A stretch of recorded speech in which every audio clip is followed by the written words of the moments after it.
Hey everybody, Dr. Fedich here, Clinic Director at Village Family Clinic. So just talking to our front desk staff, we got a couple phone calls this week about pregnancy and what we can do about pregnancy, and actually treated more than one pregnant person today. So we're going to talk about a little pregnancy and lower back pain. So this is your spine here, down here is your pelvis. This is about a pretty accurate size, and a baby's head's about the size of my fist.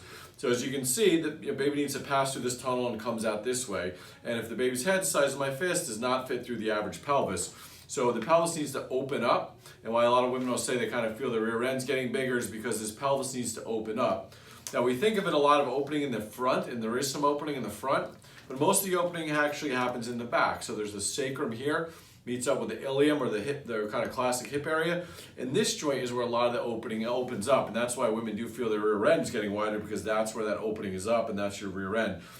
And one of the other common things in pregnancy is right in that groove sitting there is your sciatic nerve. So sciatic is one of the most common musculoskeletal complaints during pregnancy. That nerve passes through there, and as that's opening up, there can be some rubbing or irritation there. So it's really common. There's all sorts of other pregnancy problems. The other problem is your body's releasing something called relaxin, and that's relaxing the ligaments and helping them open up, but it makes other ligaments open up as well. So actually I see a lot of upper back problems with women's breast development during pregnancy and those kind of things as well. So it causes all sorts of problems, but down the sacral joint's the most common. We see a lot of problems there. If it's not opening up quite even, it can be rubbing the nerves. And that's where chiropractic comes in really handy.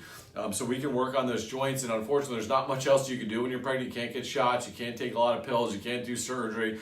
Chiropractic is one of the only things you can do. So we get a lot of referrals from OBGYNs and midwives because there's not much else you can do besides chiropractic.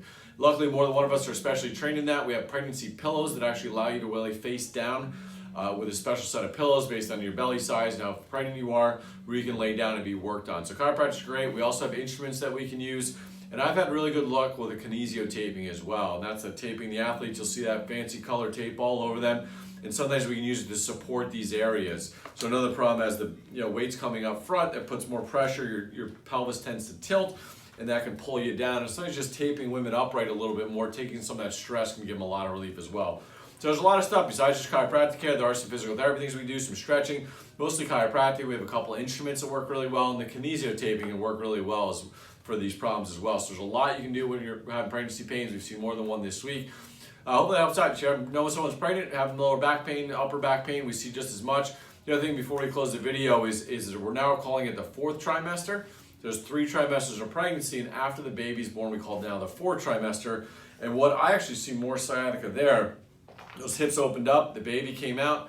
Another thing, women will say, well, I had a C-section, and your body doesn't know that a doctor's going to take the baby out. So the same widening and closing needs to happen either way.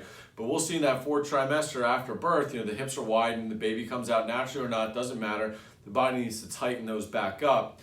And if you think about that joint separating, what are the odds that comes together just perfectly aligned, right? It's not that great, so a lot of times that comes together, it's not quite aligned properly, and it's rubbing the sciatic nerve underneath there as well. So I probably see actually more women after birth with problems a couple months later as well. So there's some tips on pregnancy, a lot more to it, but there's a lot we can do to help you out. There's not a lot of other options out there. So if you're pregnant, you know someone's pregnant, gonna get pregnant, have them come on down or give us a call at 908-813-8200.